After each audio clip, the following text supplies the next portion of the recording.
തേനീച്ച കർഷകനായ കട്ടപ്പന കാവുംപടി ഓലയിടത്ത് അഭിലാഷിന് ഒരു പെട്ടിയിൽ നിന്ന് ലഭിക്കുന്നത് 4 കിലോ തേനാണ്. 30 വർഷമായി തേനീച്ച പരിപാലനവും വിൽപ്പനയും നടത്തി ശ്രദ്ധേയനായ യുവാവാണ് അഭിലാഷ്. 15ാമത്തെ വയസ്സിലാണ് അഭിലാഷ് തേനീച്ച കൃഷി ആരംഭിച്ചത്. ഇപ്പോൾ ജില്ലയുടെ ഏത് ഭാഗത്തും തേനീച്ച ഉൾപ്പെടെ പെട്ടിയും സ്റ്റാൻഡും എത്തിച്ചു നൽകുകയും ഇവയുടെ പരിപാലനം പഠിപ്പിക്കുകയും ചെയ്യുന്നുണ്ട്.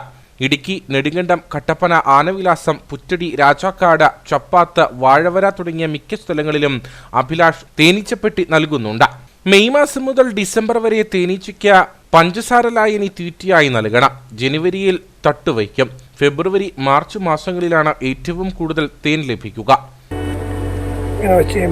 ഒരാഴ്ച നമ്മൾ അകത്തേക്കും. ഇപ്പോൾ ഒരാഴ്ച ആകുമ്പോഴത്തേന് ഇതേച്ചാവും.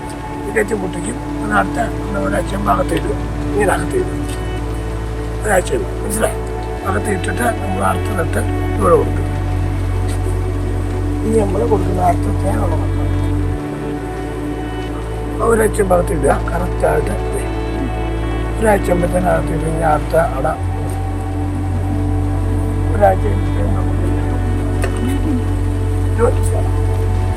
അറിയാം.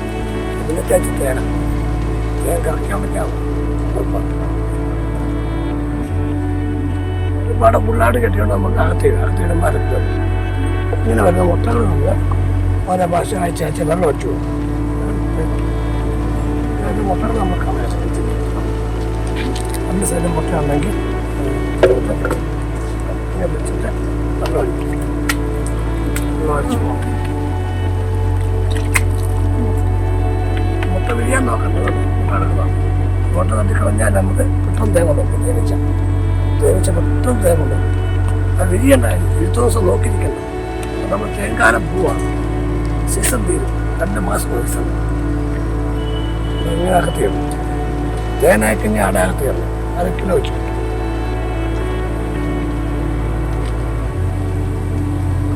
ഇതിപ്പോൾ ഒരു 10 ദിവസം നമ്മൾ തയ്യാറായിട്ടില്ല. അവിടെ പോകുന്നില്ല. നമ്മൾ കുറ്റം വെച്ചു കൊടുക്കുന്നു.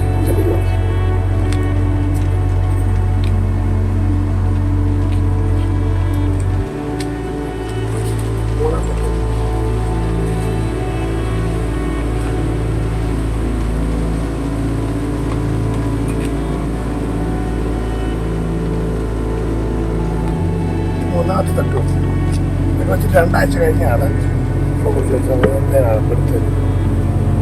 ഒരു പെട്ടിയിൽ നിന്ന് 4 കിലോ തേൻ വരെ ലഭിക്കും. കൂടാതെ മായമില്ലാത്ത തേനാണ് അഭിലാഷ് വിൽക്കുന്നത്.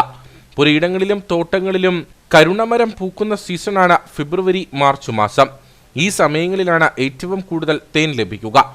തേനീച്ചയും പെട്ടിയും സ്റ്റാൻഡും ഉൾപ്പെടെ 2250 രൂപയ്ക്കാണ് നൽകുന്നത്. തേനീച്ച പരിപാലനത്തിൽ അഭിലാഷിന്റെ ഭാര്യ സൗമ്യ, മക്കളായ അനന്തു, ആദിനന്ദന എന്നിവരും പിന്തുണയുമായി ഒപ്പമുണ്ട്.